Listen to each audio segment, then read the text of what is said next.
Hello and welcome to all the men and women of the West. I'm Joe, here with me is my co-host Dan. Hello and greetings. And today we're going to be starting our new podcast, the Chronicles of the First Wars, wherein we'll be discussing the first wars between orcs and men. During said wars, the orcs came from the world of Draenor across the Dark Portal and proceeded to smash up a lot of kingdoms and nearly destroy the human kingdoms of Stormwind and Lordaeron. This conflict, which is really one war but is often divided into two, is a monstrously epic and terribly bloody conflict that leaves scars throughout the rest of the history of the Warcraft universe. Without further ado, let's jump in. Before we actually start the wars, though, we have to discuss the state of the world a little, or at least Stormwind and the Orcs, before they even discovered each other. We'll start with those of the Alliance, notably Stormwind, a kingdom that had been established 1,200 years before the events of the actual war, a kingdom that's also sometimes called the Kingdom of Azeroth. Stormwind had been probably one of the stronger kingdoms for a time. Notably, Stormwind had had two major conflicts right before the events of Warcraft 1. The first being the Null Wars, the second being the Gurubashi Wars. Now we're going to get into the Null Wars to begin with. And what these Null Wars were was a great conflict, well, obviously, with Gnolls. A remarkably unified Gnollish state of sorts had been challenged by, and was in turn challenging, the Kingdom of Stormwind. And while the typical history presents Stormwind as the defensive party and the Gnolls as the aggressors, while there is some validity to this claim, on the other hand, Stormwind had been expanding for quite some time, so that war between these two states was inevitable.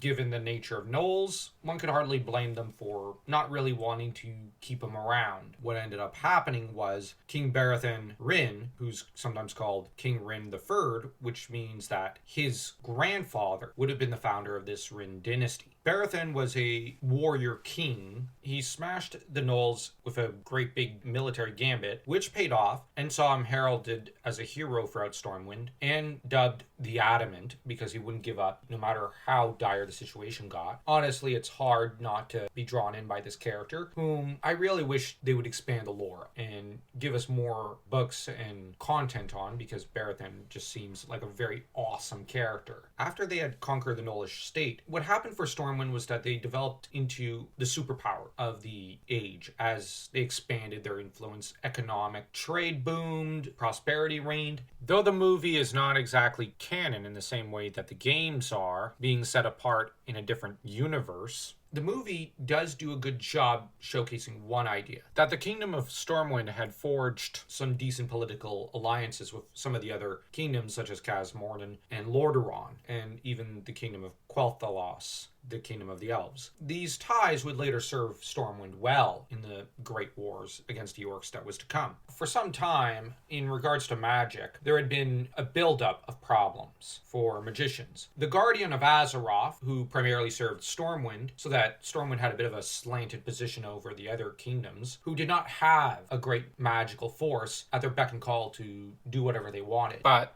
8 centuries prior, the previous Guardian Egwene had become contaminated with the essence of Sargeras, so that when she later gave birth to a son called Medivh, after a brief affair with the court conjurer, which goes to show the amount of favor shown towards Stormwind. Now, by this time, Egwene had served as Guardian of Azeroth for 1,000 years. Her son was, from very time he was conceived, was contaminated with part of the essence of Sargeras, with Medivh thus part demon in a way, and already bound to an extent to the Burning Legion, which still hungered for Azeroth despite Egwene having repulsed the last attempt by Sargeras to enter the world, conquer it for the Burning Legion. On the other hand, you have the Order of Mages, the Kirin Tor, who had been established quite some time before this war. They're located in Dalaran, which is closer to Lordaeron. But on the other hand, they had never had a conflict of interest, quite like what the Guardians had, in that they were not servants of Lordaeron like the Guardian of Azeroth is to Stormwind. Thus, the Kirin Tor still had a bit of objectivity to them. On the other hand, they had become fairly confident and complacent, kind of lowered their guard, not realizing that there was a bigger problem, even though there had been some weird activities regarding the Guardians in the past 1,000 years. So thus, it was the perfect storm of complacency on the part of certain forces, such as those of the Kirin Tor, Stormwind to an extent. The new Guardian, he had forged a friendship with Lane and a young knight called Anduin Lothar, and the three became besties and would text each other all the time and talk about girls and have sleepovers. 21 years before the Great Wars with the Orcs, the war that saw the trio bond during was the Gurubashi War. The trouble is that after about a 50-year reign or so, the adamant king had developed a great deal of wisdom, looked at the Gurubashi trolls, and preferred a safer, more defensive military strategy to slowly strangle the life out of the enemy. There was, however, a flaw to this better safe than sorry strategy. That is to say that the trolls had turned to Hakar the Soul Flayer, thus they have a higher power on their side. Over the course of this conflict, though, the trolls had stormed a few towns, committing, for the first time since the Null Wars, a few war atrocities against Stormwind. The trouble was that the king wanted to focus on de-escalation, was keen to avoid an all-out war between the two sides. This brought him into conflict with his son. Lane ended up challenging his father publicly, demanding that the blood of Stormwind citizens be repaid in kind. An impulsive youth at that time. The trouble is, his father, Barathan, decided to rebuke his son and put an end to this complaining, so that both men publicly embarrassed themselves a little, showcasing their foibles for all and sundry, when what they ought to have done was consult with one another privately, as they both made excellent points here. This was not the time for a public confrontation, so that Lane was wrong to do that, but on the other hand, Lane's instincts were correct about the Gurubashi trolls. Assisted by Anduin Lothar, a notable soldier in the service of Stormwind, along with several others, they, along with Medivh, decided to launch a secret mission to Stranglethorn, the capital of the Gurubashi trolls. This proved foolish, and the men were forced to flee, and the trolls were angered at the slaying of their leader, so that they ended up declaring war on Stormwind, realizing that Stormwind was responsible. The trolls would end up sieging the city of Stormwind itself. Since the Null Wars, an unthinkable event. Naturally, the trouble was Daddy had to pay for the son's mostly inadvertent mistakes. And I say mostly only because it was not his intention that things should escalate like this. He was trying to deal with it quickly, but he was too impulsive. And so King Barathan Rin died on the field of battle and was to perish, sacrificing himself to try to push back the enemy. Stormwind looked as though it was going to fall. So Lane, realizing that he could not rally Stormwind, turned to Medivh and convinced him to unleash his full power, who unleashed a storm of magic that killed the majority of the Gurubashi and their leaders, and saved Stormwind. After the battle, Lane succeeded his father as King of Stormwind. If this conflict demonstrated anything, it's that the son should never become the king. Lane was impulsive, clearly did not understand the risks of magic if he's willing to initiate such a large-scale spell with no thought to how dangerous and how quickly it could fly out of control, did not help matters. So, all in all, this was a foretaste for Stormwind of what was to come. One quick side note, Lane would end up marrying Lothar's sister. And Lothar was not some great nobleman, and this shows that Lane was his own man. He would marry who he wanted. For a king to marry well below his station, there are plenty of kings who did it historically and who did not pay the price for it. A king to know his own mind and want to do his own thing for the benefit of his people, and who doesn't think of class divides as too big a deal, is not a bad trait. So Lane has his virtues. Let's make no mistake, it's not like he has the talent of his father. Stormwind, after this, had 21 years of peace, and Lane generally sat back on the throne and enjoyed the boons of empire, of which there was plenty to be had. Not gonna judge. It was a good time for Stormwind. As to the trolls who were defeated, they were to suffer a loss to goblins in a follow-up war, which saw them lose a bit more territory. While what followed was a peaceful era, one cannot forget that Stormwind came very close to being shattered. A little too close for comfort, because the siege of Stormwind by the trolls should never have happened.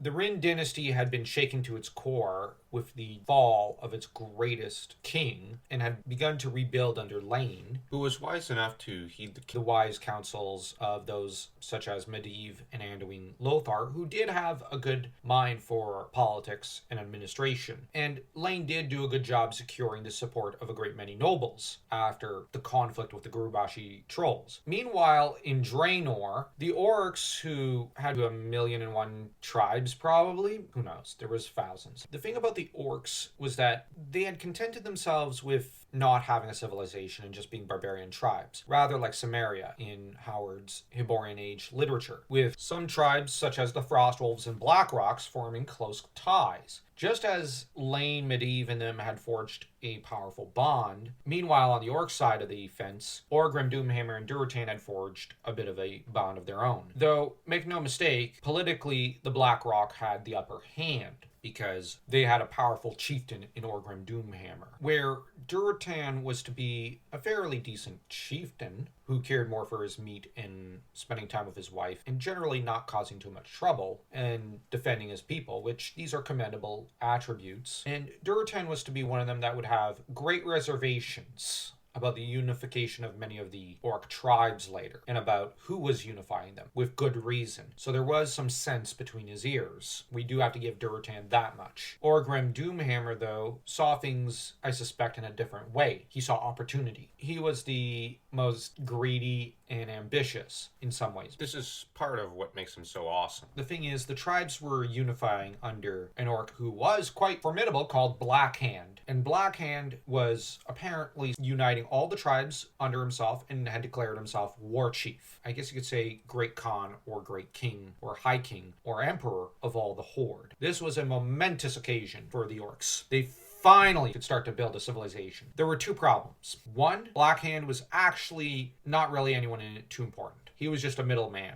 for someone far more powerful, far more dangerous. Someone who had turned the orcs to service of the Burning Legion, having formed a deal with the Burning Legion. This individual was Gul'dan, a fell mage who used the power of the fell, that is to say, necromantic magics, using the life force of others to power himself up. Having been taught by the Burning Legion, he would then use the blood of Manroth, one of the dark gods of the Burning Legion, to corrupt some of the other orcs into his service. And Gul'dan, he was a flunky of the Burning Legion. And so his goal was not simply to just conquer one world. No, he wanted to move to the next world. There was also a very good reason for why the orcs would want to move out. Shortly after the appearance of Gul'dan, Draenor began to die because the life force was quite literally being sucked out of it. They had to leave. Otherwise, they would perish. No food, no water. Yeah, there was limited resources left and too many orcs. Hundreds of thousands, if not millions of orcs. Not a good situation to be in. So I don't think we should judge them too harshly for the decision they made. Many of the orcs that were to travel into Azeroth did not come as warriors. That is to say, they came as an immigrating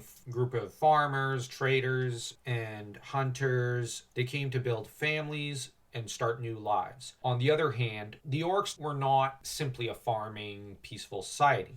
They were warlike. Well, their leader is a war chief, so Stormwind might have been able to find a good place for them along the frontier and leave them there. Maybe putting them between themselves and the trolls to serve as a bit of a frontier. And I think the orcs would have been a little satisfied with this. But the trouble was Gul'dan. Contrary to the previous war, it was not Lane who sought war, but rather war was inevitable because Gul'dan. Had it not been for Gul'dan, they would have been able to possibly communicate, diplomatically defuse the situation. You had Blackhand, who was all muscle and no brains, and just a front man for Gul'dan, who had brains and spades, and frankly makes Luca Blight look like a fairly warm, receptive guy you bring to Christmas dinner. Gul'dan, though, was himself just a front man for the Burning Legion. He could not just simply open the Dark Portal. It had to be opened from both sides. Azeroth was betrayed by Medivh, the Guardian, so that Medivh opened it on the side of Azeroth for the Burning Legion, and Gul'dan opened it on the side of Draenor for the Burning Legion. This was a very well orchestrated event on the part of Sargeras, demonstrating his immense tactical and strategic know-how and the amount of patience the Burning Legion had to have waited about 1,000 years for this.